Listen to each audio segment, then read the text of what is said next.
కుషాణులు మౌర్యులు, గుప్తుల మధ్యకాలంలో భారతదేశంలో అతిపెద్ద రాజ్యాన్ని స్థాపించిన విదేశీ రాజులు. కుషాణులు వాయువ్య చైనాకు చెందిన యూచీ తెగకు చెందినవారు.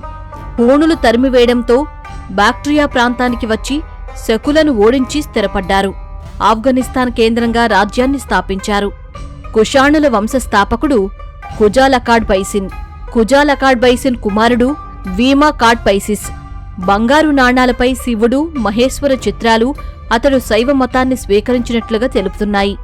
ఆధారాలు అశ్వఘోషిని, బుద్ధచరితం, శారిపుత్ర ప్రకరణం, వజ్రసూచి, ఆచార్య నాగార్జునుని స్పృహలేఖ, వసుమిత్రుని మహావిభాషా సూత్రం.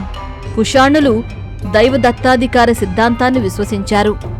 కనిష్కుడు కుషాణులలో గొప్పవాడు కనిష్కుడు. కనిష్కుడు క్రీస్తు శకం 78లో సింహాసనాన్ని అధిష్ఠించాడు. కనిష్కుని బిరుదులు దేవపుత్ర, సీజర్. క్రీస్తు శకం 78లో శక సంవత్సరాన్ని ప్రారంభించాడు. అలబేరూని రచనల ప్రకారం ఆఫ్ఘనిస్తాన్, మధ్య ఆసియా, భారతదేశంలోని మథుర, అలహాబాద్ వరకు పాలన చేశాడు. భారత రాజ్యాంగం గుర్తించిన శకం శాలివాహన శకం. కనిష్కుడు కాశ్మీర్ జయించి కనిష్కపురంను నిర్మించాడని కల్హనుని రాజతరంగిణి తెలుపుతుంది. ఇతని రాజధాని గాంధారలోని పురుషపురం. ఇక్కడ 13 అంతస్తులు గల 400 అడుగుల గోపురాన్ని నిర్మించి బుద్ధ విగ్రహం ప్రతిష్ఠించాడు. ఇతని కాలంలో 4వ బౌద్ధమత సంగీతి కాశ్మీర్లోని కుందలవనంలో వసుమిత్రుని అధ్యక్షతన జరిగింది. ఇతను రాగి, బంగారు నాణెములను అధిక సంఖ్యలో ముద్రించాడు. గ్రీకు, భారత దేవతల ప్రతిమలను నాణెములపైన ముద్రించాడు. కనిష్కుడు ఆచరించిన మతం బౌద్ధం. ఇతను మహాయాన బౌద్ధమతంను పోషించాడు. కనిష్కుడు చైనాపై దండెత్తి చైనా ప్రాంత సేనాని పాంచావోను ఓడించాడు. కనిష్కుని పరిపాలన గురించి సారనాథ్ శాసనం తెలియజేస్తుంది.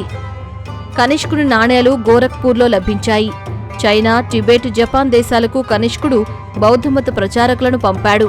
కనిష్కుని నిర్మాణాలలో సహకరించిన గ్రీకు ఇంజనీర్ ఎలెసిలాస్. కనిష్కుని కాలంలో సంస్కృత భాష విరాజిల్లింది. అశ్వఘోషుడు బుద్ధచరితం, సౌందరనందనం, సారిపుత్ర ప్రకరణం గ్రంథాలు రచించాడు. కనిష్కుని అమాత్యుడు మాతంగుడు. గ్రామిక, భద్రపాల అనే అధికారులు గ్రామపాలన నిర్వహించేవారు. 18 రకాల వృత్తి శ్రేణులున్నాయి. వణిక్కాలు స్థానిక వ్యాపారులు, సార్ధవాహులు సుదూర వ్యాపారులు. ముఖ్య రేవు పట్టణం బరుకొచ్చం. పెరిప్లస్ ఆఫ్ ఎరిత్రియాన్సీ గ్రంథం భారత్ రోము వాణిజ్యాన్ని తెలుపుతుంది. ఆస్థాన వైద్యుడు చరకుడు చరక సంహిత రాశాడు. కనిష్కుని కాలంలో గాంధార శిల్పకళ అభివృద్ధి చెందింది. ఇండో గ్రీకు శిల్పకళా సమ్మేళనాన్ని గాంధార శిల్పకళ అంటారు. గాంధార శిల్పులు బమియాన్లో నిర్మించిన బుద్ధుని శిల్పాలు ప్రపంచంలోనే అత్యంత పెద్దవి. ఇందులో 175 అడుగుల బుద్ధుని శిల్పం అత్యంత సుప్రసిద్ధమైంది. యునెస్కో దీనిని ప్రపంచ వారసత్వ కేంద్రంగా గుర్తించింది. 2001లో తాలిబన్లు ఈ శిల్పాలను ధ్వంసం చేశారు. గంగా, యమున మైదాన ప్రాంతంలో మధుర కేంద్రంగా శిల్పకళ అభివృద్ధి చెందింది. మధుర శిల్పకళ పూర్తిగా స్వదేశీయమైనది. ఎర్రని ఇసుకరాయిని వాడారు.